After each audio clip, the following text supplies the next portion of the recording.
विलुप्त हो गई है।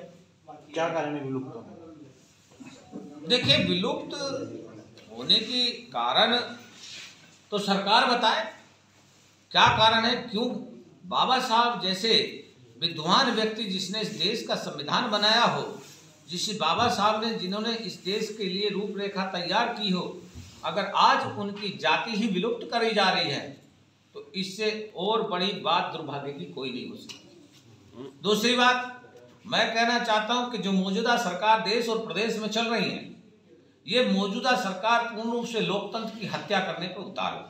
इससे स्वतः स्पष्ट होता है कि जब उत्तर प्रदेश और उत्तराखंड में महार परिवारों की संख्या 11,95,370 जो थी ब्रिटिश शासन काल की गवर्नमेंट में, जिस ब्रिटिश शासन काल में जनगणना होती है, उस जनगणना के दौरान ये आप देखिए 132 साल पुराना ब्रिटिश शासन काल का कागज है मेरे हाथ में, मैं इसके अकॉर्डिंग बात कर रहा हूँ। तो मैं जानना चाहता हूँ सरकार से कि ये परिवार गए तो गए कहाँ, सरकार ढूंढ के दे, हम इनकी गुमशुदगी दर्ज कराना चाहते हैं।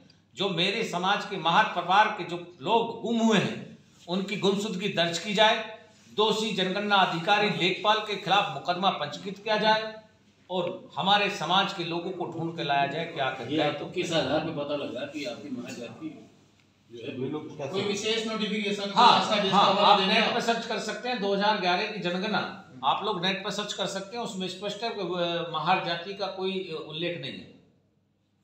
जो सरकारी आंकड़े हैं जनगणना के, उनसे मुझे जानकारी हुई ब्रिटिश शासन के से और हाल के से। उससे पहले कश्यप जी, सबसे बड़ी बात है कि जब भी जनगणना हुई तो जातियों के आधार पर नहीं जी, तो फिर महार जाति की बात कहाँ से? हाँ, मैं हमने अपनी तरफ से नहीं उठाई, हमने जो अभिलेख का आंकड़ा है, ये आप अभिलेख का आंकड़ा देखिए। अभिलेख के आंकड़े में देहरादून डिस्ट्रिक्ट अलग है और सहारनपुर, मुजफ्फरनगर, मेरठ अलग अलग जिलों के जातिगत आंकड़े हैं। इन आंकड़ों के आधार पर मैंने बात की। अगर जनगणना एक समान की गई होती या जातिगत के आधार पर नहीं की गई होती तो मैं इसको मान लेता ये एक समान नहीं है, ये जातिगत के आधार पर जनगणना है।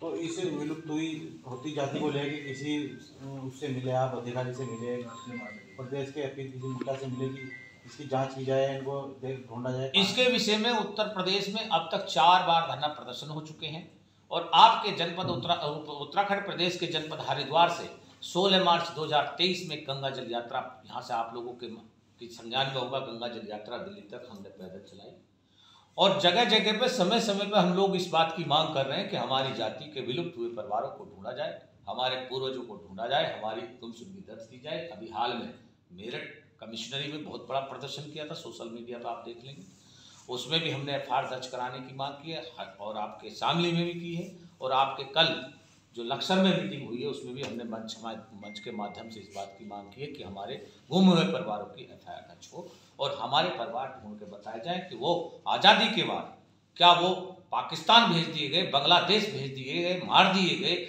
आखिर हमारे परिवार गए तो गए कहाँ, सरकार बताए। आगे क्या करने वाले?